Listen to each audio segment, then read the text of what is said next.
I'm back. Hello again, Marty Braden here.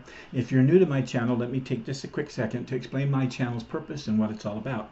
After 2.5 years of intense research and study, I finished writing my book, and I'm hopeful that it will find those folks who are interested in learning what Latter-day Saints, in particular this Latter-day Saint, thinks about Richard Dawkins' arguments for God not existing.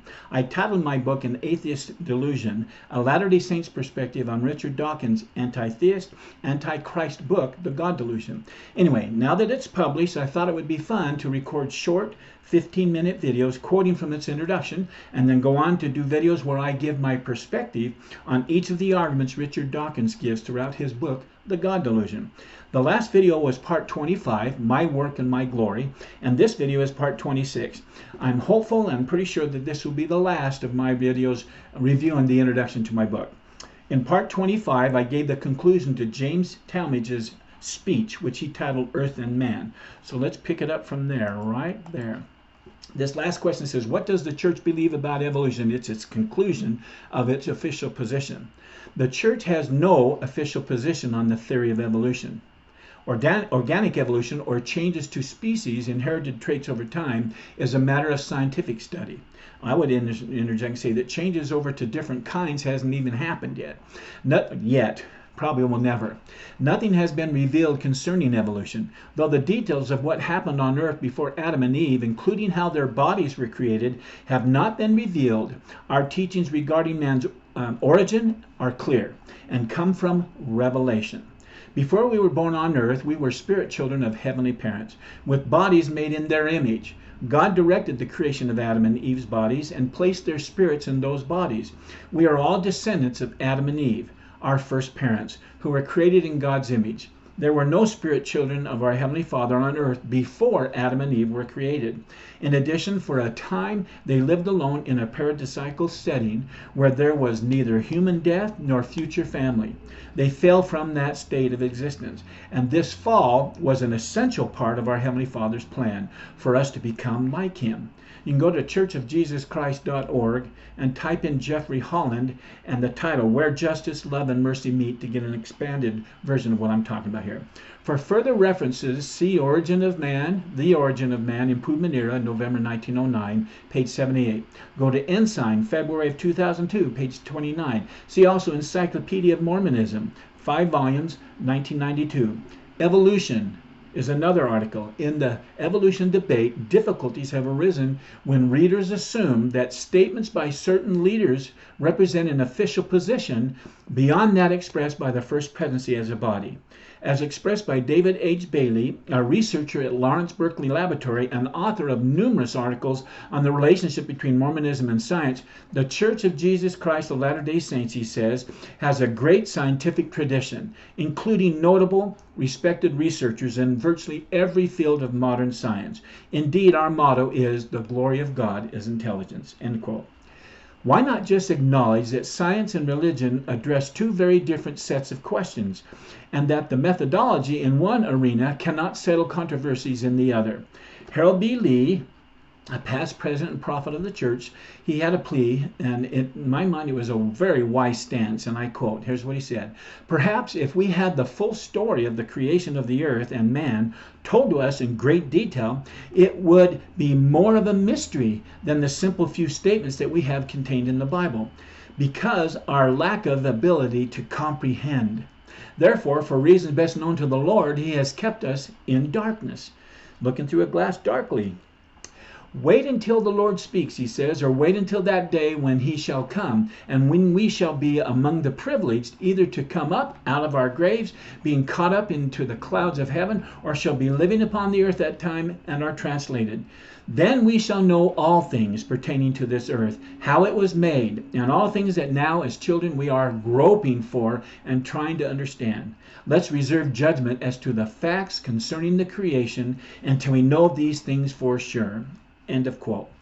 Here is the church response, 3 of them that we can look up, that shows the official statements regarding organic evolution over a several year period.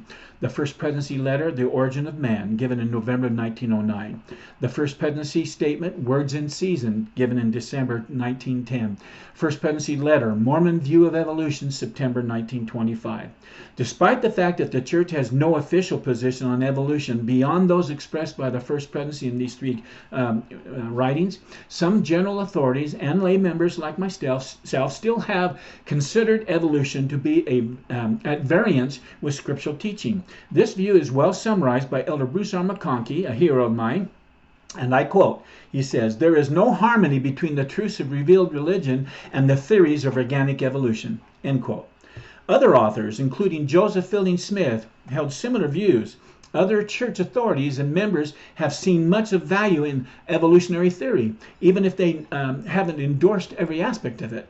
Examples include James E. Talmage, John A. Woodsoe, and LDS chemist Henry Eyring, who is the father of Henry B. Eyring, currently the 2nd counselor in the First Presidency. There's also Gordon B. Hinckley's comments. He served as the president of the church from March of 1995 to January 2008. Here's what he said. "What the church requires is only belief that Adam was the first man of what we would call the human race. Scientists can speculate on the rest," end quote. So those are the comments on evolution by the church officially. Let me add one more source to add more nuance regarding our discussion on evolution. The source I'm speaking of is Stephen Meyer, PhD. Stephen is a well-known American author and former educator and advocate of intelligent design. Now, he's not LDS, but some call him and what he believes a pseudoscientific creation argument for the existence of God, which Stephen claims is an evidence-based scientific theory. Stephen currently is the director of the Discovery Institute Center for Science and Culture. Richard Dawkins sees intelligent design as being a quasi-science pursuit. Stephen recently did a video called Evolution, Bacteria to Beethoven. You can find it on YouTube. Are there no scientific reasons to doubt the evolutionary account of life's origin? Stephen asked. To answer this, Stephen mentions a scientific conference he attended in London in November of 2016, whose purpose was to address the growing doubts about the modern version of Darwin's theory. Stephen focused on 2 of many specific reasons that are fanning such doubts in the scientific community. Keep in mind that there are only 2 of many reasons I'm going to share here. There's many, many more that are adding to the doubt of this theory. The following are those 2 reasons. 1, the Cambrian explosion, and 2, what he calls the DNA enigma. Let's look at each of the pieces in the above paragraph. In context, it's useful to know a little more about Dr. Meyer himself. Wikipedia describes Stephen as an advocate on the pseudoscientific principle of intelligent design. I suspect it was an atheist who contributed that little bit of information.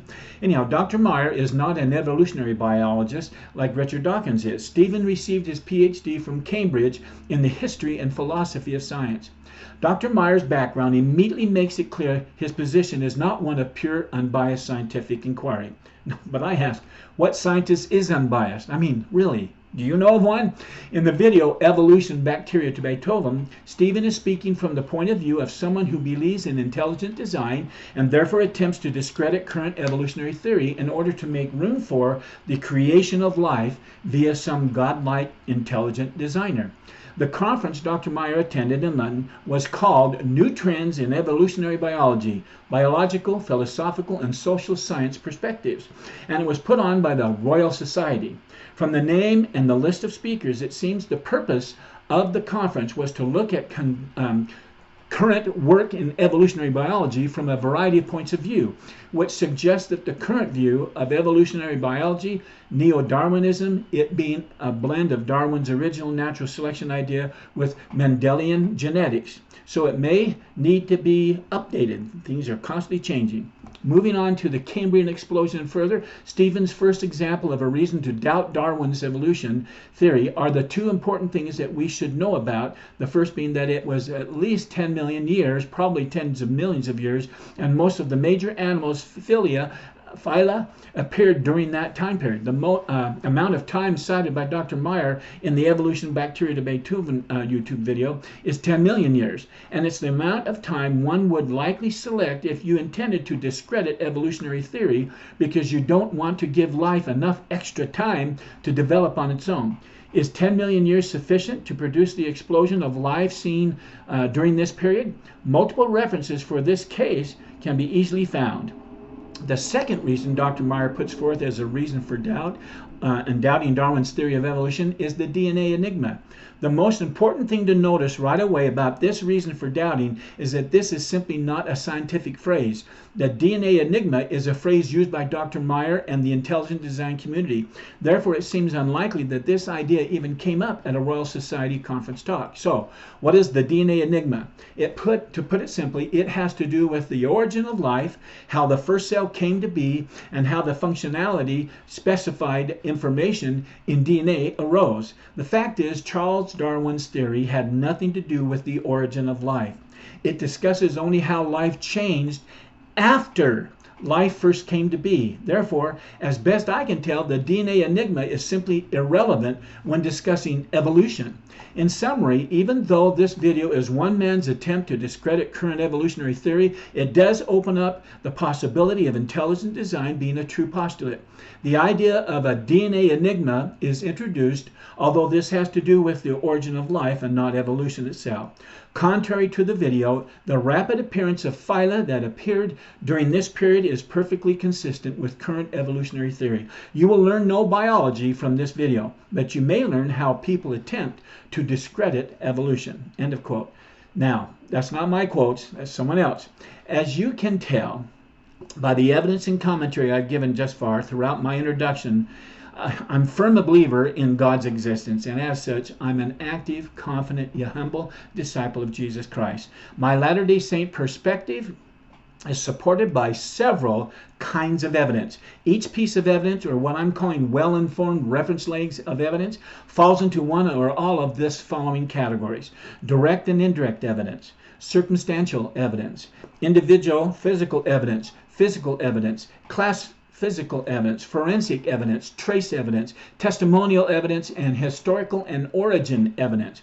When all of these kinds of evidence are combined, they form a solid foundation for my Latter-day Saint perspective on Dawkins' book, The God Delusion. I believe all the evidence fits neatly together as a strong rebuttal to the argument made by Richard and his ilk regarding God's non-existence.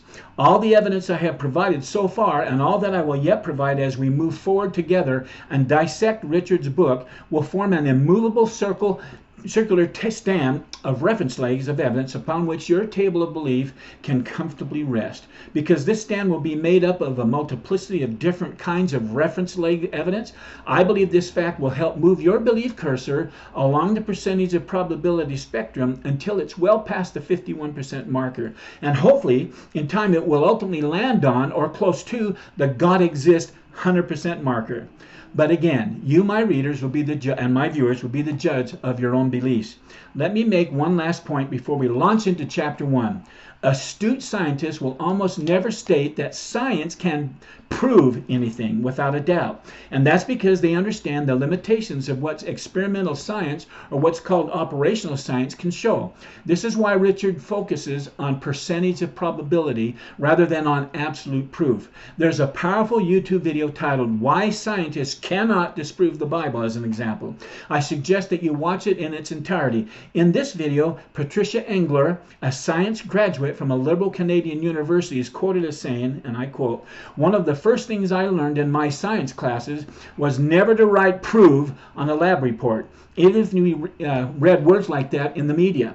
Another science graduate quoted in this same video, Jane Reese, received her AB in biology and from Harvard University, and then received her MS in microbiology from Rutgers. She is quoted as saying the following statement, which she found in her science textbook there at college. Quote, "We can never prove that a hypothesis is true.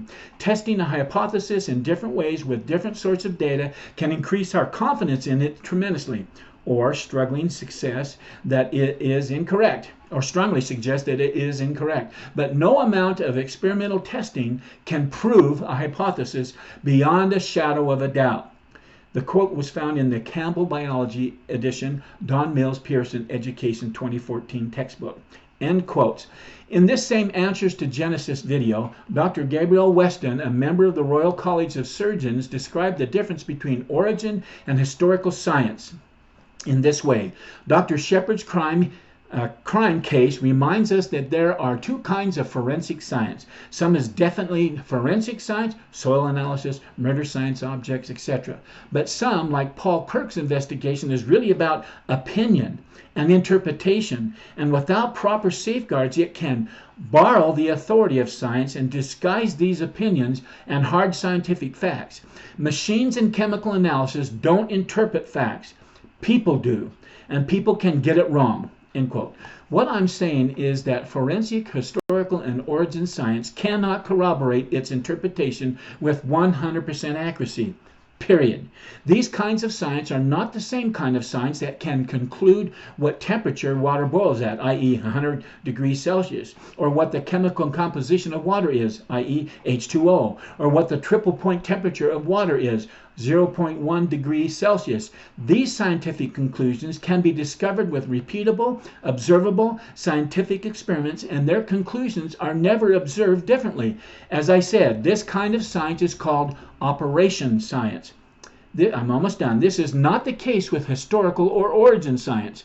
They're the kind of science that require men and women to give their best guesses and interpretations, which, as Dr. Shepard just said, can in fact be wrong. We've all experienced watching a crime show to its conclusion, only to find out later that the forensic evidence that was first presented as proof that the accused killer was guilty is now wrong due to a new piece of evidence that changes the interpretation of the entire body of evidence. This one piece of evidence, this one piece of puzzle, helped prove the accused killer is now innocent. The scientists working on the case were forced to adjust their interpretation of the facts and what happened due to the new evidence.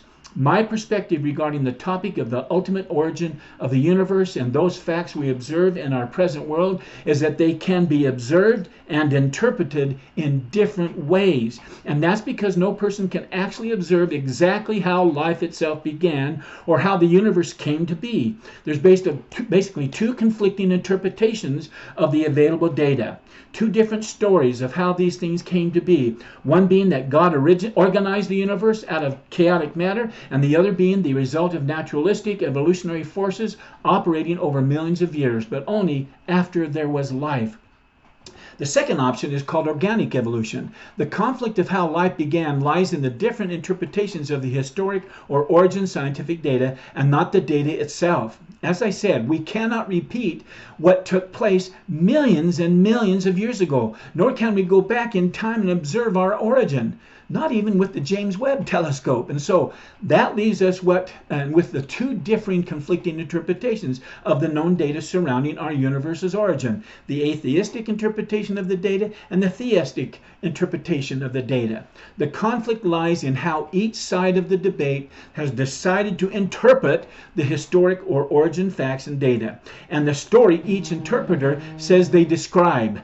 Let me give an example of what I'm saying. When we observe the soft tissue that exists in dinosaur bones that's been discovered, an undisputed fact in the scientific community, there are those who maintain that this discovery supports biblical history because it shows that these animals could not have lived millions of years. Otherwise, the tissue would have permineralized